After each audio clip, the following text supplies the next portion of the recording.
Hey guys, welcome back to Get Ready with Me and Devotion. I always love to share what I am learning in my time with God and reading my Bible.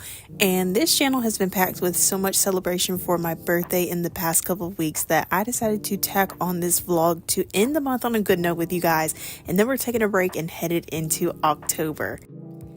So today's verse that I want to focus on is one that we hear as Christians very often, which is Psalms 46:10, and it reads, "Be still and know that I am God."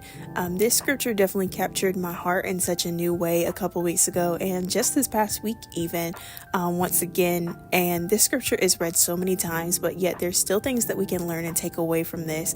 God used a life experience to bring me to a place of surrender and submission, and it was just what I was dealing with. I was not completely putting it all in God's hands. I had gotten, really stressed to the point where I had some heavy mental and emotional breakdowns. And when I get to that point, I also take a physical decline for a little bit, which is always hard. But I would just break down and manage to just pull it together and then move forward with whatever I had to do for the day.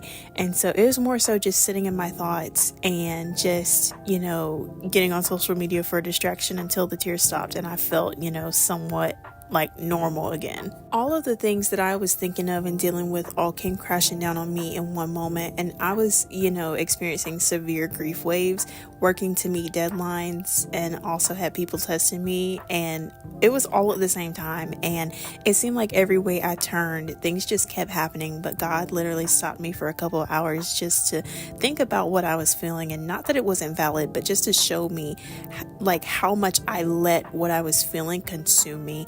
And I wasn't truly letting God be God because I was so consumed with the current reality of, the chaos of the moment. God reminded me that He is still very gracious, loving, and mindful about, me and my concerns. And, those are all of the things that God cares about so deeply.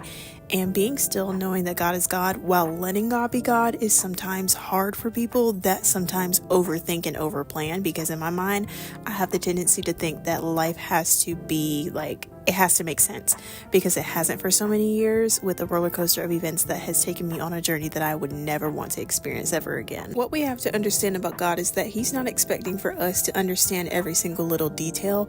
Pastor E. Dewey Smith said it best, if we understood and knew everything, we wouldn't need God. And that is literally so accurate on every level, because if we could save ourselves, we wouldn't need Jesus for salvation. With me being the daughter and granddaughter of pastors, I've definitely picked up this trait of showing up for other people, making sacrifices, putting others before myself, and all that stuff, because in my family that's just the norm, because their job requires them to be very involved in multiple people's lives at one time as it relates to their spiritual journey. I have to be reminded not only just that God is God, but letting God be God, because those are two different things that honestly go together. And sometimes we work ourselves up because we're restless with the current outcome of a situation, but we don't know what God is going to do. There are some people, and myself included, we want to see the end before we even reach the beginning, because we've already reached a level where we cannot take anymore. So we want to know how bad something is going to be before we even reach the finish line. That quote about God never putting more on us than we can bear, sometimes we have to just change our mindset. Sometimes we feel like things are getting out of control and we can't bear it because we're really trying to take on too much at one time for ourselves. That's when my entire thought process changed, and I pray that no matter what situation you face or how bad it may be, you find a moment to still see God in it. I love you guys, and have a great day.